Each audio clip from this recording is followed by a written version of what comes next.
방산주를 오늘 또 짚어주실 텐데 그에 앞서서 제가 가장 궁금한 게 원래 방산주도 계속 작년 1년 내내 말씀해 주셨고 눌림목이 나올 때마다 방산주는 계속 괜찮다는 말씀을 해주셨단 말이에요.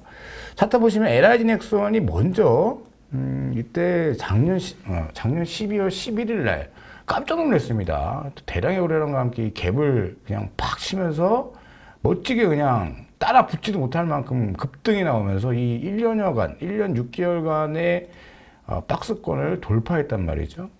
그리고 나서 이제 LIG 상황을 놓고 보면 지금도 숨고리가 되고 있지만 전체적인 시장의 변동성 다 제외하고 업종만 놓고 봤을 때는 방산주를 계속 좋게 보시고 계십니다. 그래서 올해도 방산주를 좋게 보고 계시고 계시는데 종목별로 흐름별로 어떤 모멘텀을 또 보고 계시는지 그거 한번 또 체크해 보도록 하죠. 본격적으로 자료 보겠습니다. 23년 현재 분쟁 지역 현황입니다. 빨간 색깔이 다 분쟁 지역입니다. 우리나라는 지금 정전 상태이기 때문에 표시가 안 됐을 뿐이죠. 전 세계로 놓고 보면은 생각보다 많습니다. 물론 러시아가 워낙에 크기 때문에 많아 보이기는 하는데 네.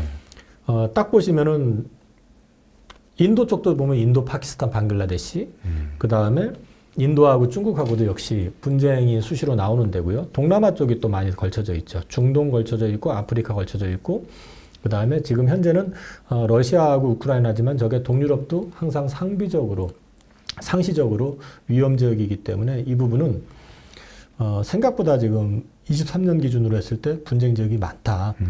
네, 이게 방산의 수요를 이제 일으킬 수 있는 것이다라는 걸 이제 말씀드리고요. 방위산업 그 2년, 23년, 22년 해가지고 평균적으로 19조 원 정도를 계약을 했다고 합니다. 근데 이게 수출을 달성했다는데 이제 우리 돈으로 19조 5천억 원을 2년간 평균 150억 달러, 평균이죠. 그래서 우리 돈으로 19조 5천억의 수출을 이제 달성을 했다. 근데 작년은 어쨌든 재작년보다 못했다. 왜? 폴란드 추가 수주가 없었기 때문에. 근데 이제 이 부분에 대해서는 아직 열린 거다라는 거고. 지금 주가가 주춤해 있지만 아직 열려 있기 때문에 포기하기는 이르다. 그 우리나라 이제 제품이 효율성이 높다, 가성비가 좋다고 하는데 이게 지금 이제 비교를 하실 수 있을 만한 내용인데. 우크라이나 전쟁 전 기준으로 했을 때 155mm 한 발의 포탄 한 발이 국내 납품가가 100만 원입니다. 근데 이게 미국에서는 800달러. 800달러면은 한 100몇십만 원이었는데 이게 전쟁으로는 지금 한 발에 8,400달러가 되고 있고요. 나토에서도 8,400달러로 지금 나와 있고 북한에서 러시아에 지원한 152mm 포탄의 경우는 지금 현재 600달러 정도 그렇게 되고 있다. 그러면 전쟁이 대목이군요. 10배가 늘어났어요. 150mm. 물량이 부족하니까요. 물량이 부족하니까 그러니까 이제 미국이 우리나라 거를 미국이 수입해서 보내는 그런 것도 있었잖아요. 그러니까 이제 그만큼 우리께 이제 가성비가 있다라는 거고요. 지금 흑표전차 K2 전차 폴란드양이 이제 200억 원입니다. 200억 원인데 이 레오파드 그 독일 전차 기준으로 했을 때 리투아니아로는 450억에 계약이 됐고요. 이탈리아로는 기술 이전 조건으로 해서 600억 대당입니다. 이거는. 그다음 체코로는 800억 성능 개량한 거. 그다음에 에이브람스 M1A1 중고가 270억 원입니다. 그러면 우리나라 지금 폴란드로 가는 제품이 폴란드로 수출한 그 제품이 지금 200억 원에 지금 신형이 계약이 돼서 나가고 있다는 거는 굉장히 저렴한 거죠, 사실은. 새 제품을 이 가격에. 네네. 그래서 이제 가성비, 그 다음에 이제 경쟁력이 높다라는 걸 이제 말씀드릴 수 있고요. 러시아 우크라이나 전쟁을 통해 가지고 뭐 우리는 그냥 첨단 무기로 예전에 그 사막의 여우 뭐 이런 식으로 이제 그 이라크하고 전쟁 나고 할 때 보면은 막 그 TV로 막 시청하고 막 그런 걸 봤었는데 실제로 보니까 뭐 포탄 쏴야 되고 탱크 왔다 갔다 하고 뭐 이런 미들 무기들이 굉장히 많이 필요하다라는 거를 거기서 이제 우리가 확인을 할 수 있었기 때문에 우리가 지금 잘 하고 있는 부분에 대한 수요는 계속 늘어날 것이다 라는 걸 말씀을 드리고 있고요. K방산의 강점은 한마디로 말씀드리면 다른 데서 양산 못하는 거 우린 지금 양산이 가능하다. 이제 24년 국방비 본 예산이 일단은 국회에 제출된 게 전년 대비 4.5% 증가한 거고 여기서 방위비 개선비가 방위력 개선비가 이제 5.2% 이게 이제 무기 관련된 겁니다. 그다음에 이제 현대로템 기준으로 했을 때 그 K2 전차 4차 양산 사업 150도가 1조 9,400억에 계약이 됐고요. K808 역시 7천억 정도. LIG 넥스원은 이제 미사일 방어 체계로 1조 5천억. 그 다음에 다연장 로켓포 뭐 이런 걸 해가지고 한 7,500억 정도. 하나 시스템, 세트랙 아이, 휴니드 이거는 전술정보통신 한마디로 말해서 무전기 뭐 이런 쪽이라고 보시면 됩니다. 1조 5천억 정도. 카이는 KF-21 이제 양산에 대해서 타당성 조사 지금 이제 하고 있고 최종적으로 대수가 좀 주는 것 같기는 하지만 어쨌든 이제 요거 진행하고 있고 한화 에어로스페이스는 K9A2 자주포 관련해서 7조 7천억 정도, 7조 6천억 정도가 지금 일단 계약이 된 걸로 나와 있습니다. 지금 대장은 누가 뭐라고 해도 하나 시스템인 것 같아요. 이사님 보실 때 어떻습니까? 지금 이 중에 가장 대장은 뭐라고 생각하세요? 대장이라고 하면은 일단 규모로 얘기를 하면 하나 에어로스페이스가 맞고요.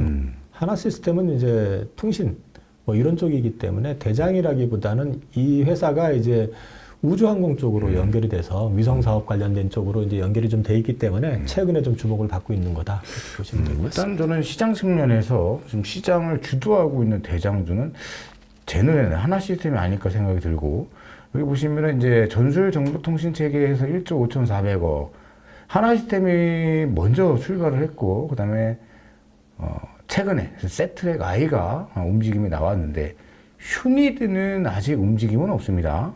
시가총액이 1,000억 이하라 약간 뭐 조심스럽긴 한데 휴니드의 어떤 가능성도 좀 좋게 보시나요? 저 오래전에 탐방을 갔다 온 회사인데요. 이제 이거는 여기는 주로 이제 무전 관련해가지고 무전기라든지 무전차 보시면은 군에서 보면은 이제 차에다가 이제 싣고 다니면서 뭐 하는 교신하는 이런 것들 위주로 하는 회사이기 때문에 기본적인 베이스는 가지고 있지만 개인적으로 생각할 때는 포텐셜로 봤을 땐 아주 이렇게 뭐 스페셜하다라고 생각은 안 듭니다. 물론 주가 측면에서는 작으니까 뭐 어떤 이슈 메이킹이 되거나 아니면 뭐 수급이 붙어버리면 한번 뭐 시세를 줄 수는 있겠지만 네, 그냥 펀더멘탈로만 말씀드리면 그렇습니다. 알겠습니다. 바로 이어서 볼까요? 이제 성능 개량 사업을 이제 K9A2 여기는 무인 자주포 시스템 발표 이제 사람 없이 이제 운용이 되는 무기 체계를 지금 이제 진행을 하고 있다라는 거고요.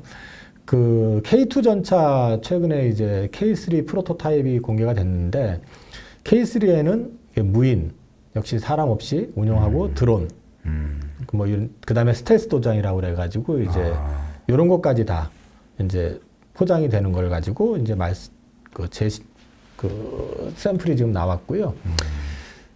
이거는 그냥 자료를 나중에 한번 살펴보시면 이런 게 있다 일일이 다 보실 필요까지는 없을 것 같고요. 그다음에 이제 K방산의 베스트셀러 5개 아이템의 체계 개발, 양산, 수출의 연역 해가지고 쭉 나왔는데 시차가 보통 한 7년 정도 걸린다 이렇게 보시면 될 것 같습니다. K방산 수주풀입니다. 이거는 이제 계약이 된 걸 기준으로 여기에 좀 빠져 있는 거는 이제 올 11월인가? 작년 11월이죠. 한화 에어로스페이스 또 이제 계약한 게 있었는데 그런 건 빠져 있긴 하지만 그래도 대략적으로 이 정도가 지금 계약이 돼 있다라는 걸 이제 보시면 될 것 같고요. 24년 이후에 이제 기대되는 수주풀 이런 것들 이제 나와 있는데 보시면은 뭐 우즈베키스탄, 필리핀부터 시작을 해서 이제 주로 보면은 선진국이라고 하기보다는 이머징 마켓 쪽, 그 다음에 분쟁 지역이 많은 쪽, 뭐 중동이라든지 뭐 이런 쪽이 많이 들어있죠. 동남아 쪽이라든지 이런 쪽들이 이제 우리 수주 풀로 이제 기대될 수 있는 앞으로 수주가 기대되는 그런 쪽이다라는 걸 이제 보시라고 해서 이 표가 나와 있어서 제가 이건 따로 준비를 해봤습니다. 한국항공우주도 그 개인적으로는 좀 좋게 보십니까? 네, 좋게 보고 있습니다. 그리고 뭐 우주항공에 있어서 한국항공우주를 또 빼고 얘기할 수는 없으니까요. 국가 수주풀이 가장 넓네요. 한국항공우주가. 그리고 이게 저기 전투기, 우리는 경공격기긴 하지만은 만들 수 있는 국가가 생각보다 많지 않습니다. 그래서 이 회사의 가치는 사실 우리가 보고 있는 것보다는 훨씬 높을 가능성도 있다. 근데 이제 우리나라에 있고 그다음에 이제 예전에 보면은 또 한참 주가 좋을 때 뭐 비리 뭐 이런 거 연루돼가지고 네. 주가 폭락한 적도 있었고, 네. 그다음에 또 수주 예상했었던 공군 훈련기라든지 이런 게 또 그 당시에 무산되고 뭐 이러면서 주가가 급락했었던 측면도 좀 있는데, 회사가 지금 이제 하고 있는 그리고 가지고 있는 제품, 그 다음에 이제 KF21 같은 경우도 이게 이제 시운전 다 끝냈고 이제 양산 체계에 들어가기 시작한다 그러면 이게 수준이 뭐 F16 버금가는 수준이 된다고 하니까 이런 것들이 나중에 여기저기 실제로 보면은 지금 그 아랍에미리트에서는 직접 참여 의사도 밝혔고 폴란드도 관심을 되게 많이 갖고 있고 한대잖아요. 물론 폴란드야 사실 지금 총리가 바뀐 상황에서 뭐 다시 걔네들이 이걸 할지 안 할지 모르겠지만 기회는 여러 가지로 있을 것 같다. 그래서 이제 이 회사도 관심 갖고 보셔도 됐고 또 우주 항공 쪽으로 했을 때도 당연히 발사체 이슈라든지 여러 가지 면에서 이 회사가 빠질 수 없는 회사이기 때문에 관심 갖고 보셔도 괜찮을 것 같습니다. 네, 한화, K9 자주포, 현대로템, K2 전차죠. 천무, 또 하나입니다. 천궁, LG 넥슨이고요. 레드백, 네, 하나입니다. 잠수함, 하나 오션이고요. 하나가 많이 보입니다. 현대중공업도 잠수함 이슈 플러스 조선이니까 현대중공업도 또 추가 상승이 나올 수 있는지 한번 또 체크해 보도록 하죠. 어쨌든 뭐 한국항공우주도 굉장히 좋게 보신다 말씀해 주셨고, 이 한국항공우주가 바닥에서 진득하니 깔렸다가 이제 오늘 치고 나가는 모습인데 과연 올해 고점 경신이 가능할지 꾸준히 한번 추적해서 공부해 나갑시다. 네, 다음 자료도 확인해 보도록 하겠습니다. 방산이 지금 폴란드 수주가 주춤해지면서 네. 시장에서 조금 소외되고 네. 약간 좀 눌렸었는데 맞아요. 지금 그 방산 업체 대형 5개사 네. 수주 잔고를 보면 2016년에 17조 원이었는데 22년에 56조 원, 굉장히 크게 늘어났잖아요. 네. 뭐 23년 수주 잔고 붙이면 더 크게 늘어날 것이고요.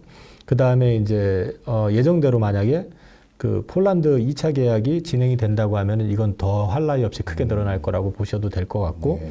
최근에 지금 한화 오션이 미국으로 들어가려고 하고 있죠. 미국 조선소 하나 인수해가지고 미국 그 군함 쪽, 네. 이쪽 잠수함 쪽, 이쪽을 이제 진출하려고 좀 준비하고 있는 것까지 감안해서 본다 그러면 방산에 대한 포텐셜은 앞으로도 계속해서 커질 수 있다. 네. 수주 잔고 추이가 가장 가파른 건 역시나 하나 에어로스페이스네요. 뭐 계속해가지고 거기는 말씀드렸지만은 육해공을 다 하고, 그 다음에 이제 1등 기업이기도 하고, 아이템이 제일 많고요. 그렇기 때문에 당연히 제일 크고, 그 회사 같은 경우는 이제 사실상 방산에 ADC를 다 가지고 있는 그런 회사이기 때문에 우리나라 대표 방산이라고 보시면 되죠. 네. 이제 방산에 있어서 앞으로 추가 수주라든지 이런 것들을 하려고 그러면 결국 수출입은행의 자본 확충이 이제 이슈인데 현재 국회 계류 상태고요. 아직 소위에서 심의도 지금 진행이 되지 않은 상태입니다. 꽤 오랜 시간 진행이 이렇게 딜레이가 되고 있는데, 그래서 이제 작년 말에 아마 국방부에서 그 시중은행 이렇게 모아가지고 그 신디케이트 론 뭐 이런 얘기도 좀 있었고요. 여러 가지 지금 방법을 구상하고 있고, 오늘 아까 단독 기사에서 그걸 얼마만큼 믿어야 할지 모르겠지만, 뭐 앞서 말씀드렸는지 모르겠는데 폴란드 국채를 네, 발행을 하면 말씀해 주셨습니다. 우리가 사서 네. 그걸 그 돈으로 이제 다시, 그럼 우리는 이제 폴란드 국채를 산 모양새가 되는 거죠. 뭐 그런 기사도 나왔었고, 제가 여기저기 이제 체크해 보니까 폴란드 의회에서 그 국방 예산 제출됐던 거, 지금 사실 그 제1당이 지금 총리를 뺏긴 상태이기 때문에 이제 주도권이 기존 야당으로 넘어간 상태잖아요. 그러니까 대통령은 기존 여당의 출신이 그대로 있고, 그 다음에 야당이 지금 이제 소위 말해서 연합을 해가지고 제1당을 밀어내고 지금 그 다수당 역할을 하고 있다 보니까 국방 예산에서도 좀 노이즈가 있을 수 있었는데, 금액 하나도 삭감되지 않고 통과됐고, 의회에서, 유럽 의회에서 지원금을, 보조금을 지금 투스크 총리가 타낸 것 같더라고요. 그래서 이제 이 부분이 어떻게 진행이 될지는 좀 이제 앞으로 지켜봐야 되지만, 정상적으로 진행이 되려고 그러면 안정적으로 앞으로 방산 수출을 하려면은 어쨌든 수출입은행 자본화충은 진행이 돼야 될 것이다. 예, 그런 걸 말씀드리려고 하는 거고요. 네. 말씀드린 신디케이트론에 대한 것들은 여기 설명이 되어 있습니다. 일단은 이건 굉장히 중요한 포인트인 것 같아요. 우리가 이 한국 수출은행이 법정자금 한도를 상향했다는 뉴스를 보는 순간 방산주가 움직인다. 그럼 한 종목 정도는 좀 잡아야 된다. 법안 상정은 되어 있는데 계류 중이다. 여기까지 말씀을 해주셨네요. 좋습니다. 이거는 이제 앞서 이제 뭐 신디케이트론까지는 말씀을 드렸으니까 요거는 빠져나가고요. 네. 폴란드 2차 계약 규모 비교해 놓은 건데 비교표인데 물론 이게 지금 계약이 된 건 아닙니다. 시행 계약이 1차만 돼 있는데 17조 원인데 2차는 최대 30조까지 지금 원래 계획이 돼 있었습니다. 예. 그러니까 이제 규모 자체가 다르다. 그 미국 국방 매체 에이비에이션 위크라고 하는 데서는 국방 예산이 2조 2천억 달러에서 2,200억 달러가 아니네요. 2조 2천억 달러입니다. 죄송합니다. 아까 제가 2,200억 달러라고 했었는데 2032년에 2조 5천억 달러로 크게 늘어날 걸로 전망을 하고 있습니다. 그러면 이제 금액 자체가 2조 5천억 달러면 3,372조 원입니다. 물론 여기에서 5%가 이제 재래식 무기 쪽이다라고 이제 보시면 될 것 같고요. 여기에 이제 방산 큰손이 그 인도, 사우디 이런 쪽이 생각보다 큰 손이에요. 네. 우리가 지금 인도 쪽으로는 K9 자주포 이미 네. 수출됐죠. 네. 그쪽에서도 계속해가지고 이제 방산 관련해가지고는 우리나라 제품을 쓸 수밖에 없습니다. 중국하고 분쟁에서도 K9 자주포의 위력이 한번 드러났었기 때문에. 네. 그러니까 이제 이쪽도 계속해가지고 우리의 수요처로서 우리 방산의 어떤 소비처로서 계속해가지고 이제 확산이 될 가능성이 높기 때문에 앞으로도 우리 방산 시장은 계속해가지고 매출이 증가할 가능성이 높다라고 보시면 되고요. 이건 수출액추이 뭐 큰 의미는 없습니다. 22년에 워낙에 드라마틱하게 올랐었기 때문에 요거는 그냥 그래프가 있어서 따온 거고요. 네. 23년 기준으로 지금 보시면 방산 5사, 한화에어로, 항공우주, 로템, 넥스원 이렇게 되어 있고 하나 시스템이라고 하는 회사는 에어로스페이스에 포함이 되어 있기 때문에 요거까지 해서 5개 회사, 5개 회사를 놓고 보면은 금액으로 보면은 지금 이제 100조 원을 넘어선 상태죠. 수주 잔고가. 네. 네, 그래서 이 굉장히 의미가 있다. 이런 걸 이제 말씀드리려고 하는 겁니다. 네. 체코 국방 예산은 그대로 23년 대비해 가지고 35% 증액을 해가지고 넘어갔고요. 그 다음에 러시아는 물론 우리 걸 살 리는 없겠지만 러시아도 24년도 국방비 지출을 70% 증액 예상을 하고 있고 중국, 일본 역시 23년에 사상 최대 규모로 국방비 지출을 했었다. 그 다음에 독일, 프랑스 국방비 지출을 GDP 2배로 이제 2%까지 늘려야 된다라고 해서 이런 것들이 앞으로도 계속 국방비 증액에 대한 얘기들이 나오고 있다. 이런 걸 보시면 되고 앞서 말씀드린 폴란드 총선 결과 나왔지만은 일당이 다수당 자리를 뺏겼습니다.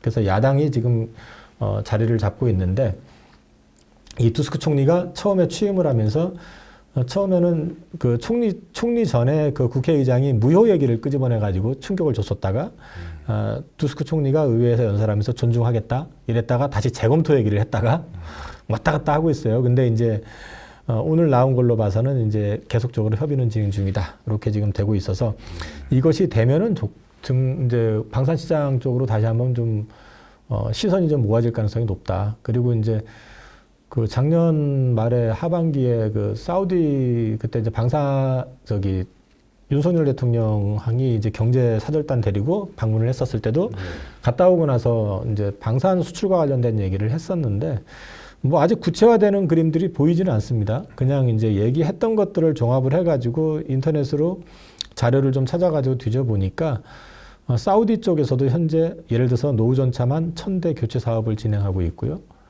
노후전차라고 하면은 이게 사실 그 1960년대 M60 퇴역전차도 가지고 있고 뭐 그렇더라고요. 그래서 이제 이런 것들이 앞으로 교체 수요가 있는데 이 교체를 할 때 그 사우디 국영방송에서는 예를 들면은 이제 기술 이전을 통해 가지고 자국에서 생산을 하고 뭐 이런 이제 얘기들이 좀 있었던 것 같습니다. 그래서 이런 것들도 있고 천무, 천궁 뭐 이런 것들 이제 유도탄 미사일 이런 것들은 이제 방어용으로 이제 사우디뿐만 아니라 이제 아랍에미리트나 이런 쪽에서도 다 관심 가지고 있는 거고. 그리고 이제 그 당시에 정부 쪽에서는 역대급 계약이 될 수 있다라고 이제 강조를 했는데 역대급이라고 하면 가장 컸던 거는 폴란드 1차가 17조. 그 이상도 될 수 있지 않겠느냐 하고 기대는 하고 있고요. 예, 이 부분과 관련해 가지고 이제 아까 LIG 넥스원 말씀 잠깐 하셨었는데 네. LIG 넥스원 쪽으로 해 가지고 아마도 먼저 계약이 나올 수 있다. 네, 그렇게 보고 있는 것 같습니다. 지금 맨 아래 하단 보니까 이제 기기들부터 해서 쫙 정리가 잘 되어 있는데 이쪽 뭐 44페이지부터 한번 쭉 볼까요? 시간 관계상. 네. 뭐 이거는 그 ADEX라고 하는 44페이지요. 그 방산 업체별 이제 코멘트 이제 한국항공우주 네. 뭐 다 아시다시피 이제 KF21을 이제 먼저 공개를 했고요. 이제 ADEX라고 하는 작년에 이제 방산 전시회 같은 거에서 국내에서 했던 거고요. 성능은 입증을 했고요. 뭐 회사 쪽에서 인도네시아 지금 분담금 이행을 안 하고 있는데 될 거다라고 기대를 하고 있지만 저 개인적으로는 좀 퀘스천입니다. 솔직히 여태까지 한 스탠스를 봐서는 퀘스천인데 관심은 여기저기서 많이 갖고 있다. 그 다음에 이제 T-50 경공격기라든지 훈련기 같은 경우는 뭐 이집트, 우즈베키스탄 이런 쪽으로도 이미 된 게 있었고 그 다음에 앞으로도 이제 미국 훈련기 이게 아마 해군 훈련기 사업 쪽으로 해가지고 네. 24년, 25년은 한번 지켜보실 필요가 있다라는 거를 이제 말씀드릴 수 있을 것 같고요. LIG 넥스원은 유도무기 쪽이고 이쪽은 사실 중동 쪽으로도 많이 나가고 있고 그 다음에 폴란드로도 이제 설치가 된 것 같고요. 근데 이쪽에서 지금 보고 있는 거는 미국 시장을 놓고 하고 있습니다. 그래서 이제 미국 시장으로 들어가게 됐을 경우에는 또다시 한 번 더 밸류가 재평가될 수도 있다. 그리고 이 회사는 이게 예를 들어 가지고 뭐 사우디로 계약했다 해서 공시 안 나옵니다. 공시를 하지 못하게 돼 있거든요. 그래서 상대적으로 보면은 밸류가 다른 회사 대비해 쌌었어요, 그동안에. 그러니까 이번에 그 고스트 로보틱스라고 하는 회사 인수하면서 주가 네. 급등을 했는데 그 전까지는 PER이 10배 내외였었어요. 그러니까 지금도 좀 올라와서 이제 에버리지 수준 되고 있는데 이제 미국을 만약에 공식적 방산시장 안에 공식적으로 등록이 되고 진출을 하게 되면 한 번 더 기회가 있을 것 같다. 이렇게 보시면 될 것 같고요. 한화 에어로스페이스는 뭐 앞서 말씀드린 것처럼 육해공 우주까지 제품 라인을 갖고 있고 대한민국 최고의 방산 회사입니다. 성장, 그 다음에 규모, 그 다음에 기술, 뭐 이런 면에서는 뭐 다 압도적인 회사다라고 이제 설명을 드릴 수 있을 것 같고, 자주포는 글로벌 1위입니다. 시장 점유율. 그 외에 뭐 레드백이라든지 뭐 여러 가지 제품들을 좀 가지고 있고요.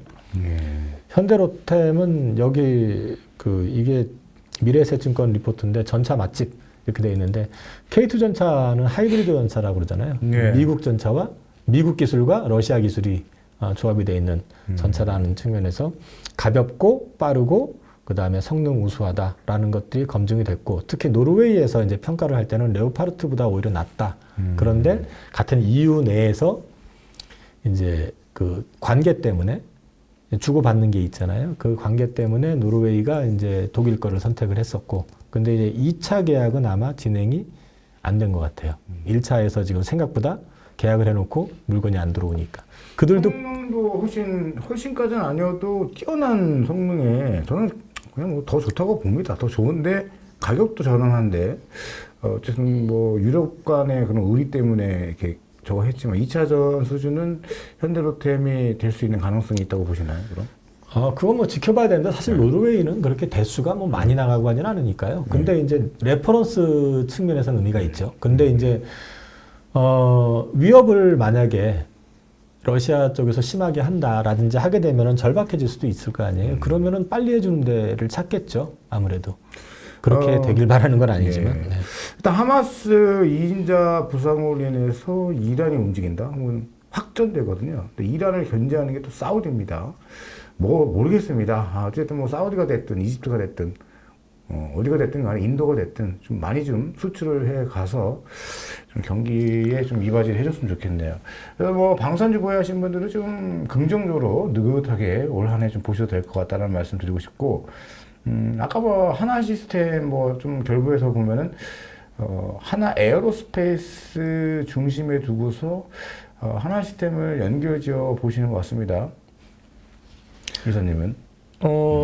일단 가볍죠, 첫 번째 시스템이. 네. 그 다음에 이제 우주항공 그 비즈니스에 있어가지고 이쪽이 그 그 하나 시스템의 어떤 역할이라는 게 굉장히 크죠. 원래 이제 무전기 또 위성 사업 뭐 이런 쪽 다 연결이 돼 있으니까 네. 그런 맥락에서 봤을 때는 시스템의 국가가 가벼울 수는 있을 것 같다. 이제 그렇게 말씀을 드리면 될 것 같고요. 예. 뭐 여기도 설명은 돼 있으니까 시스템 관련해서는 한번 이렇게 나중에 훑어보시면 될 것 같고요. 전체적으로 제가 드리고 싶은 말씀은 이게 방산을 얘기하니까 뭐 네. 전쟁 나서 사람 죽는 판국에 뭐 무기 팔아가지고 돈 버는 거 이런 거에 집중하느냐 이제 이런 인식이 있을 수도 있는데 방산을 이게 관심을 갖고 있는 거는 앞서도 말씀을 드렸지만 무기를 팔아서 돈을 버는 목적이 아니고요. 힘이 있어야지 평화를 지키고 나를 지킬 수 있다라는 그 기본적인 원칙을 방산을 통해서 수립을 할 수 있고 네. 그 기본 베이스를 갖다가 세워주는데 우리나라가 역할을 한다라고 인식을 하시면 네. 네, 그렇게 생각을 하시면 좀 그 부분에 대한 부담은 더실 수 있을 것 같습니다. 네.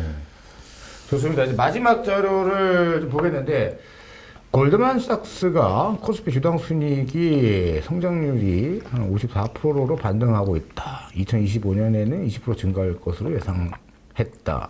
여기 중요한 건 골드만삭스가 유망하다고 보는 게 지금 방산주인데 골드만삭스보다 우리 하이투증권의 이용 이사님께서 먼저 언급을 했다라는 거.